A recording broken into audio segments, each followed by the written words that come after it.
कई बार खुद को समझाने के बावजूद भी शीतल खुद को संयत नहीं कर पा रही थी। मन बिल्कुल ही आसान था। जाते हुए जेठ की प्रचंड तपन लहूलुहान मन की पीड़ा से एकाकार होकर जैसे आज जीते जी उसे जला देना चाहते थे। शाम के 7 बजने वाले थे, पर बाहर दिशाओं में हल्की उजास अब तक कायम थे। यह उजास जैसे शीतल की आंखों में, बदन में शोलों की तरह चुभने लगा। वह छुप जाना चाहती थी, अंधेरे में कहीं गुम हो जाना चाहती थी। घर, परिवार, समाज, सबकी नज़रों से दूर, यहाँ तक कि अपने आप से भी दूर ओझल हो जाना चाहती थी। दोनों बच्चे पढ़ रहे थे। सास ससुर ड्राइंग रूम में बैठकर टीवी देख रहे थे। वह किचन में खाना बना रही थी, पर हाथों के कंपन से आज सारे काम ही गलत हुए जा रहे थे। माँ का चेहरा और बातें जहन से हट ही नहीं रही थी। विचारों के कसमकस और रसोई घर के धुएं में उसका दम घुटने लगा। पसीने से तरबतर हुई वह हाफती हुई किचन से निकलकर आंगन में आ गई। ग्रीष्म का ताप पूरे आंगन में पसरा हुआ था। कुछ देर आंगन में ठहरकर जीने की ओर बढ़ी और कांपते पैरों को बमुश्किल सीढ़ियों पर चढ़ाते हुए वह ऊपर छत पर आ गई। उत्तर के आकाश से सुरमई बादलों का झुंड घनीभूत होते हुए आगे बढ़ रहा था। मतवाले सांवले बादलों की यह सघनता कभी उसे सम्मोहित कर लिया करती थी, पर आज इन्होंने मन की बेचैनी को और बढ़ा दी। शीतल रेलिंग से सटकर खड़ी हो गई। निगाहें अपने आप हरे रंग के 2 मंजिले मकान की ओर मुड़ गई। कलात्मक ढंग से बनी बालकनी में गहराते धुंधलके के बीच भी नरम सी परछाई को अपनी तरफ ताकते हुए उसने महसूस किया।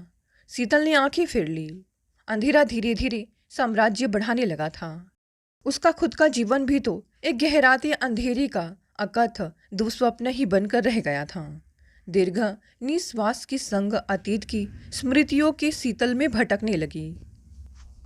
पिता का प्रभावशाली चेहरा, शांत स्निग्ध आंखों से बेटी के लिए निरंतर झरता स्नेह, माँ की लाड भरी बोली, भाइयों संग नोकझोंक, सब जलचित्र की भांति विचारों में जीवंत हो उठे। 2 भाइयों की इकलौती बहन पूरे दिन घर में चिड़िया की तरह चहचहाती रहती। पिता के प्राण बसते थे बेटी में। बचा खुचा स्नेह ही दोनों भाइयों को मिल पाता था। दोनों भाई जहाँ गेहुए रंग और सामान्य सकल सूरत के थे, वहीं शीतल के ऊपर विधाता ने जैसे दोनों हाथों से खुलकर सौंदर्य का पारितोषिक लुटाया था। स्वच्छ धुले स्वर्ण चंपा सा गौर्ण वर्ण, तीखे नयन नक्श और सबसे गजब तिलस्मी बादामी आंखें जो हर किसी की निगाहों को बांध लेते थे। अनुपम सौंदर्यशालिनी नटखट बिटिया की एक एक चपलता पर पिता 100 लाड जताते। जब बेटी को स्कूल भेजने की बात आई तो पिता ने शहर के महंगे कॉन्वेंटों की फीस पता करने शुरू किए। काफ़ी दौड़ धूप के बाद आखिरकार शहर के एक ढेरों चोचले वाले महंगे कॉन्वेंट में शीतल का दाखिला करा दिया गया, जबकि दोनों भाई सामान्य स्कूलों में पढ़ाई के लिए भेजे गए। बढ़े हुए खर्चों को पूरा करने के लिए शीतल के पिता को अब दिन रात मेहनत करनी पड़ती थी। खेती के काम के अलावा अब वह ठेकेदारी के काम भी देखने लगा था। 9वीं कक्षा तक आते आते शीतल खुद भी कभी कभार घर आ जाती। वायु में एक अमंगल सी सनसनाहट थी। उस दिन जब ऐसे ही अकेली शीतल अपनी धुन में स्कूल से घर की ओर जा रही थी, एकाएक एक बाइक सर्राटे से उसकी बगल से गुजरा। बाइक इतने करीब से गुजरा था कि शीतल गिरते गिरते बची। सहम कर वह सड़क के किनारे से होकर जल्दी जल्दी चलने लगी। तभी पीछे से कुछ आवाज़ें आने पर उसने मुड़कर देखा। बाइक नीचे गिरी हुई थी और उस अभद्र बाइक सवार को कॉलर से पकड़कर कोई धकिया रहा था।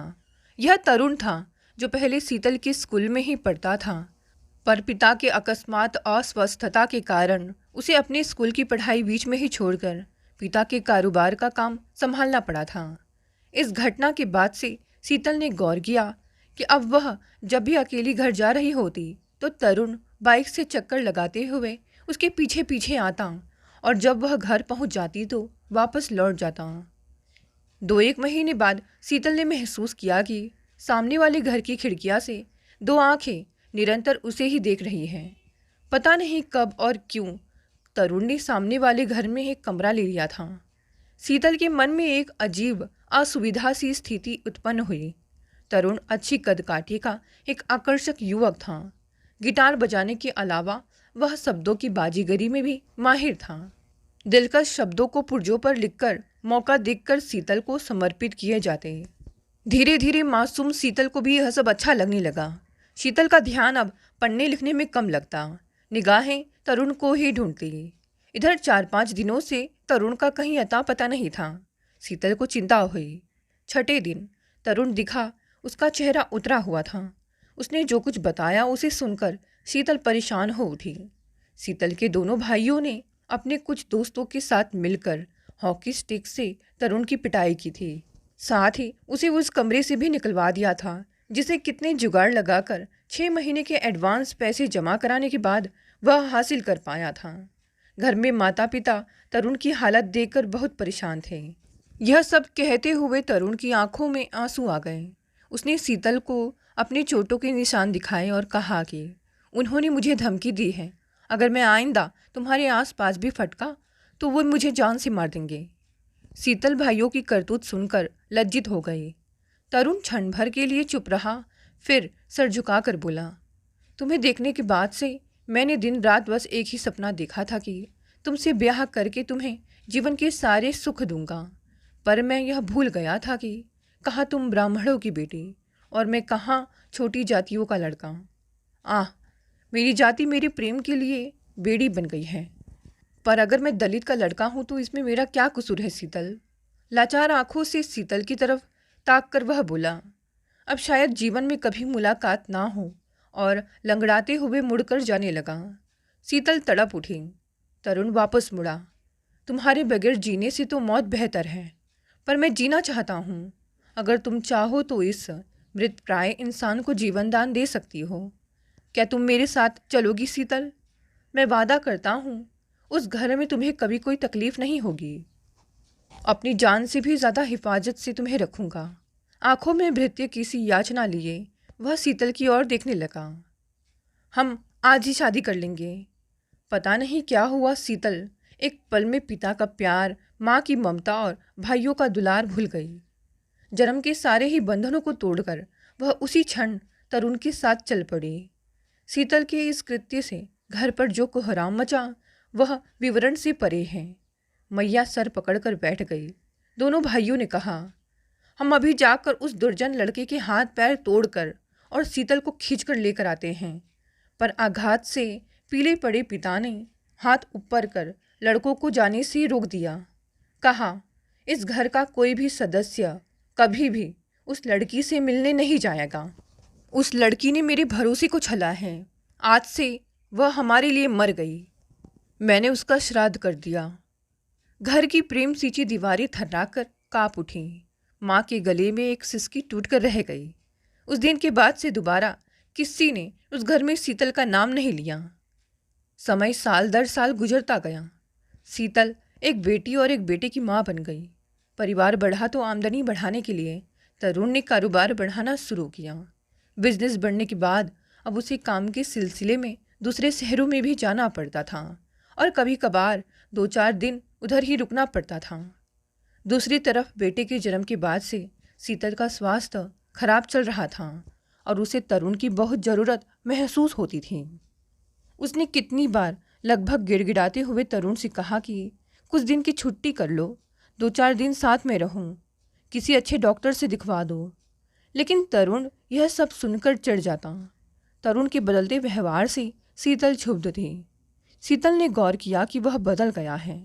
पैसे कमाकर ला देने भर को ही अपने कर्तव्य की इतृषि समझने लगा है। उसका चिढ़ा हुआ रुख और रूखा व्यवहार देखकर शीतल अपना सा मुंह लेकर रह जाती। इधर से शीतल का मन बहुत घबराने लगा था, पर क्या कहती, किससे कहती। माँ बाप ने पहले ही सारे संबंध तोड़ लिए थे। सास ससुर को केवल उससे काम भर से मतलब था। अड़ोस पड़ोस में किसी से भी सुख दुख साझा करने का रिश्ता नहीं बन सका था। अड़ोस पड़ोस के पुरुष उसकी ओर अर्थपूर्ण दबी मुस्कान से देखते तो स्त्रियां उसके रूप से ईर्ष्या करती और चरित्र पर संदेह। छोटे शहर के सारे मोहल्ले वाले उसके घर से भागकर विजातीय लड़के के साथ शादी करने की बात जानते थे और शीतल के चाल चलन को अच्छा नहीं समझते थे। शुरुआत में तो सास ने बेटे की खुशी के लिए कुछ दिन बहू से लाड जताया था, पर बाद में बीमार और अपाहिज ससुर की सेवा टहल समेत गृहस्थी के सारे ही काम काज शीतल के कमजोर कंधों पर डालकर वह भी हुक्म चलाने लगी और टीवी देखने तक ही अपना कर्तव्य समझने लगी थी। सभी अपनी अपनी दुनिया में मगन थे। धीरे धीरे करके अब तो तरुण पूरे महीने घर नहीं आता। उसे शीतल की शारीरिक, मानसिक या भावनात्मक ज़रूरतों की जैसे कोई परवाह ही नहीं बची थी। काम के अत्यधिक बोझ, बीमारी और निरंतर चलते अंतर्द्वंद की वजह से शीतल का परियोसा रूप कुंभला कर ढल गया था। तो उधर तरुण, जो कि देखने में शुरू से ही अच्छा था, अब बढ़ती कमाई से उसके चेहरे पर लालिमा भी बढ़ने लगी थी।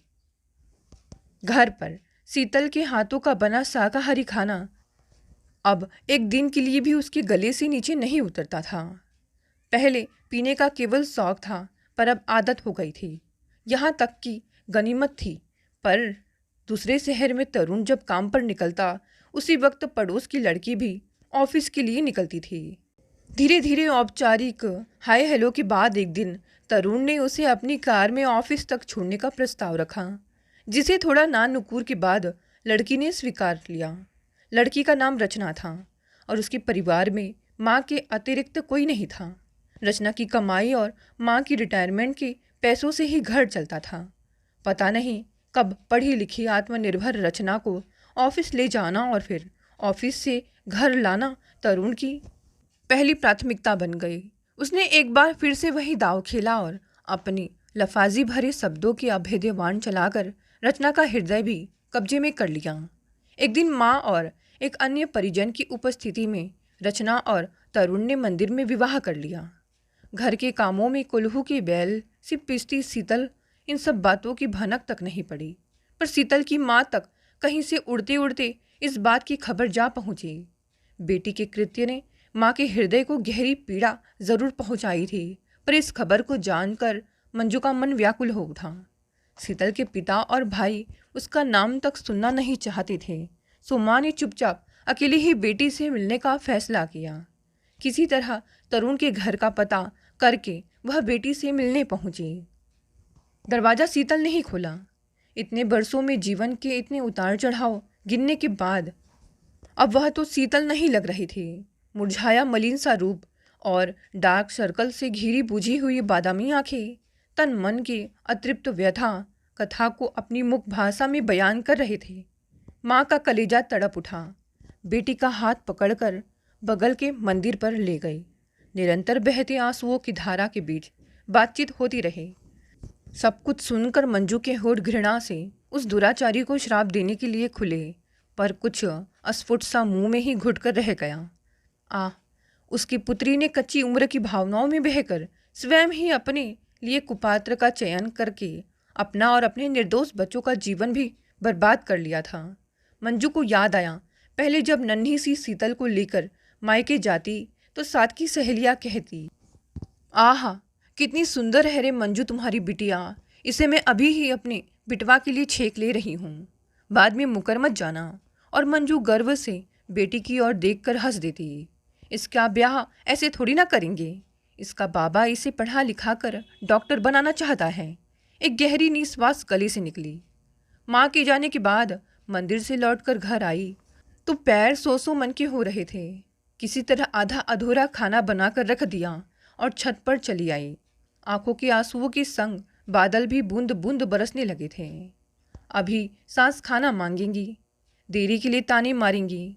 शीतल नीचे आ गई। हमेशा की तरह सास ससुर और बच्चों के लिए खाना निकाला और अपने लिए प्लेट नहीं लगाई। न जाने कब से उसने रात में खाना ही छोड़ दिया था। जूठे बर्तन एक तरफ रखते हुए माँ का चेहरा याद आया। वह बात याद आई, ये क्या हाल कर लिया है तूने अपना। अपनी गलतियों की सजा इन बच्चों को दोगी। जीवन में जो कुछ घट जाता है उसे पलटा नहीं जा सकता बेटी, पर उन गलतियों से आगे के जीवन के लिए सीख जरूर ली जा सकती है। हमें ठोकरों से टूटना नहीं चाहिए, बस उनका सबक बनाकर पहाड़ी की तरह रट लेना चाहिए। शीतल ने गहरी सांस ली और स्वतः संवाद किया। तुमने सही कहा माँ, मुझसे जो गलती हो गई वह अब वापस सुधर तो नहीं सकती, पर उस गलती की आंच में इन मासूमों का जीवन मैं नहीं झुलसने दूंगी। अगर कहीं मैं मर गई तो इन बच्चों का क्या होगा? नहीं, अपनी रक्त मज्जा से बने इन अबोधों को अनाथ करने का उसे कोई हक नहीं। उसके अंदर की शक्तिनी को जगाना होगा। जाग पगली, संभल। शीतल ने अपने लिए भी खाने का प्लेट लगाया और कौर गले से ना उतरा। किसी तरह पानी के साथ कौर निगलकर सोने चली गई। अब हर हफ्ते माँ चुपचाप आकर शीतल से मिल लेती, कभी कभी जिद करके कुछ पैसे भी दे जाती। माँ से दुख दर्द साझा करके हृदय का बोझ कुछ हल्का हो जाता। ऐसे ही दिन बीतते रहे। एक दिन मंजू बेटी से मिलकर जब घर जाने के लिए उठी तो चक्कर सा आ गया। शीतल ने लपक कर माँ को संभाला और थोड़ी देर घर चलकर आराम करने को कहा, पर मंजू ने टाल दिया। नहीं बेटी, थोड़ी देर में शाम हो जाएगी, तुम्हारे पापा और भाई घर लौट आएंगे। माँ ने लाचार आंखों से बेटी की तरफ देखा और आगे बढ़ गई। शीतल ने अपने भीतर एक गहरी तड़प महसूस की। केवल एक भूल ने कितना पराया बना दिया था उसे कि अपनी बीमार माँ को अपने ही घर तक पहुँचाने नहीं जा सकती। माँ के साथ चलती हुई शीतल ने जैसे खुशामद करते हुए कहा, मैं घर के बाहर से ही लौट आऊँगी, मुझे कोई नहीं देख पाएगा। अगर किसी की नज़र पड़ती भी है तो पहचान ना सकेगा। मैं अपने इस लांछित चेहरे को पल्लू से ढक कर रखूँगी माँ, प्लीज़। और माँ बेटी की निगाहों की मुखभाषा के संवाद हुए। जैसे गाय अपनी बछिया को दिखती है। माँ को सहमति देनी पड़ी। शीतल पल्लू से चेहरा ढांककर ऑटो में माँ के साथ बैठ गई। ऑटो चला, बगैर कोई संवाद के दोनों बैठी रहीं। थोड़ी देर बाद ऑटो मुड़ा और शीतल जैसे एक करख्त युग के बाद अपनी भीगी भीगी सुकून देह जड़ों में लौट आई थी। सड़क के किनारे चार दीवारियों में खड़े आम, लीची और नारियल के पेड़, चाय वाली छोटी सी दुकान जहां वह छुटपन में बाबा से चॉकलेट दिलवाने की जिद करती थी। कुछ और आगे बरगद और उससे थोड़ी ही दूर पर खड़ा विशालकाय पेड़, लाल गुलाबी साड़ियों और चटक ओढ़नी में सजी औरतें हाथों में प्रसाद और फूलों की डलियां लिए हुए एक छोटी सी झुंड में बैठी कुछ औरतें गीत गा रही हैं। घने सायादार वृक्षों में पति के से सुरक्षा भाव को तलाश कर स्त्रियां कच्चे धागे से सात गांठें लगाकर उसे मन ही मन 7 जन्मों के बंधन में बांध लेती हैं। पुरानी पहचान वाले पेड़ पौधे मकान को पीछे छोड़ते जन्म जन्म के परिचित रास्ते पर आगे बढ़ते हुए अब ऑटो रुक गया था। घर आ गया। पापा ने नया गेट लगवा लिया है। शीतल उतरकर खड़ी हो गई, एक अजीब एहसास के साथ। आम का पेड़ कितना बड़ा हो गया है, घना भी।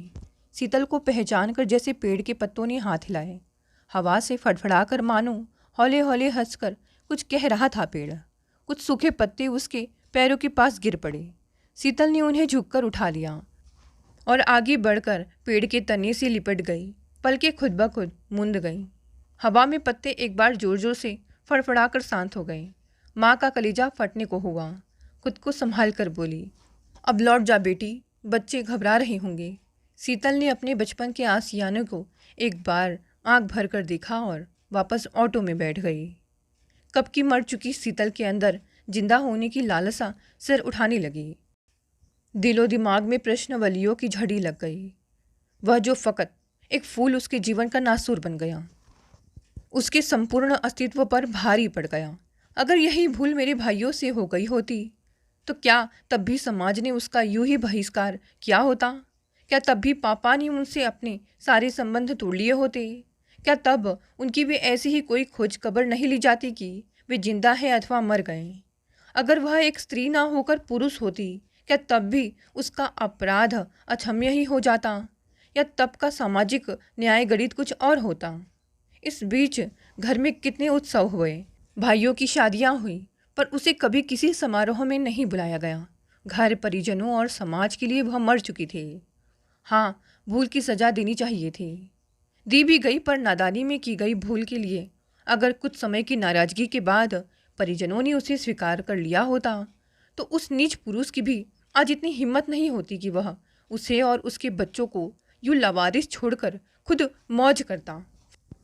शीतल का दम घुटने लगा। गहरा कुआं जहाँ से निकलने का कोई मार्ग नहीं, अंधेरा ही अंधेरा। चेतना जैसे डूबने लगी। नारी के गले में परंपरा की भारी गठरी जन्म से ही बांध दी जाती है। वह उसे ढोती चले तो भी मरती है, उतार कर फेंक दे तो भी मरती है। पर वह जिएगी, उसे जीना ही होगा। अंतरिक्ष के तारे मुस्कुराकर इशारों में ढांढस बंधाते रहे। रात करवटों में ही गुजर गई, पर अगली सुबह साफ और बहुत हद तक स्पष्ट भी थी। सवेरे का नाश्ता 5 लोगों के लिए बना। दूध, फल और सूखे मेवों के भी उसने 5 हिस्से लगाए। बच्चों को स्कूल पहुंचाकर सीधा डॉक्टर की क्लिनिक पर पहुंचे। पुर्जे कटवाए, चेकअप्स करवाए। 2 दिन में सारी रिपोर्ट्स आ गए। सब कुछ सामान्य था, बस हीमोग्लोबिन लो था। इसी वजह से सारे कॉम्प्लिकेशंस, कमजोरी और चक्कर आते थे। मेडिकल स्टोर से दवाइयाँ और टॉनिक लेकर घर वापस जाते हुए शीतल ने ईश्वर को धन्यवाद दिया और खुद से एक वादा किया, अपने आप को हमेशा स्वस्थ और खुश रखने का। दोपहर में मंदिर पर पहुंची। माँ अपने साथ एक आदमी को लेकर आई थी। उसने बताया, पहली पत्नी के जीवित रहते अगर कोई आदमी दूसरा विवाह करता है तो यह गैर कानूनी है। हिंदू लॉ में ऐसे विवाह की मान्यता खुद ब खुद शून्य हो जाती है। उस घर में शीतल और उसके बच्चों के सारे अधिकार यथावत रहेंगे। कानून इनकी तरफ है। शीतल ने चैन की सांस ली। घर आकर सीधा सास ससुर के कमरे में जा बैठी और बिना किसी हिचकिचाहट के पूरे आत्मविश्वास से अपनी बात कहनी शुरू की। माँ से मिलने गई थी। अपने और अपने बच्चों की जान की हिफाजत से संबंधित पत्र लिखकर माँ को दे दिया। वह थाने में जमा करवा देंगी। मैं सब कुछ जान चुकी हूँ। अब मुझे अपने और अपने बच्चों का हक चाहिए। आगे क्या करना है, इस बात का फैसला आप लोग और समाज वाले कर लें। बात घर से निकलकर समाज और थाने तक पहुँचती देखकर बुजुर्गों के चेहरे फक पड़ गए। ससुर ने गंभीर आवाज में कहा, तुम हमारे घर की बहू हो और ये बच्चे इस घर के चिराग। तुम यह थाने वाने का चक्कर छोड़ दो शीतल, इससे बात आगे बढ़ जाएगी और हो सकता है इन सबसे भड़क कर लड़का कोई गलत कदम उठा ले। बदनामी होगी सो अलग। हम पर भरोसा रखो बेटी, हम कुछ ना कुछ करते हैं। रात तक तरुण भी घर आ चुका था। फ़ोन पर उसे सारी इत्तला कर दी गई थी। तमक कर शीतल के कमरे में पहुंचा, पर नज़र मिलते ही ठंडा पड़ गया। यह तो वही पुरानी वाली शीतल थी, साक्षात चंडी रूप में। उन नज़रों से नज़र मिलाने की ताब ना ला सका। कुछ देर सोचकर जेब से नोटों की मोटी गड्डी निकाली और धीरे से मेज पर रख दिया। घर खर्च के पैसे। फिर आवाज़ में नरमाई घोलकर धीमे स्वर में बोला, कुछ और पैसे रख लो, अपने लिए अलग से कुछ दूध और सूखे मेवे खरीद लेना। कितनी कमज़ोर हो गई हो। शीतल का मन घृणा से भर उठा। उधर कुछ 1 महीनों से माँ से मिलने के बाद से तो उसने रात को भी खाना शुरू कर दिया था। दवाइयाँ और दूध फल लेकर अब तो उसकी सेहत पहले से काफ़ी हद तक दुरुस्त हो चुकी थी। जब सचमुच उसका स्वास्थ्य बेहद ही बुरे हाल में पहुंच चुका था, चेहरा मृतकों सा निर्जीव हो चुका था, तो इस स्वार्थी आदमी ने कभी उसे अलग से पैसे देकर अपना ध्यान रखने के लिए नहीं कहा। आता और माँ बाप से मिलकर बाहर बाहर से ही निकल जाया करता। तरुण ने गौर से शीतल के चेहरे पर आते जाते भावों को देखा और एक कदम आगे लेकर धीरे से अपना हाथ बढ़ाया, पर शीतल जलती आंखों से उसे घूर कर 2 कदम पीछे हट गई। तरुण ने कुछ सोचकर सिर झुका लिया, पीछे मुड़ा और तेज तेज कदमों से बाहर निकल गया। शीतल लड़खड़ाकर बिस्तर पर बैठ गई। दोनों हाथों से चेहरा ढाक कर फफक पड़ी, पर फिर झटके से उठी, बेसिन पर जाकर चेहरा धोया। किचन में जाकर अपने लिए कॉफ़ी बनाई और फिर कॉफ़ी पीते पीते एक फ़ैसला किया।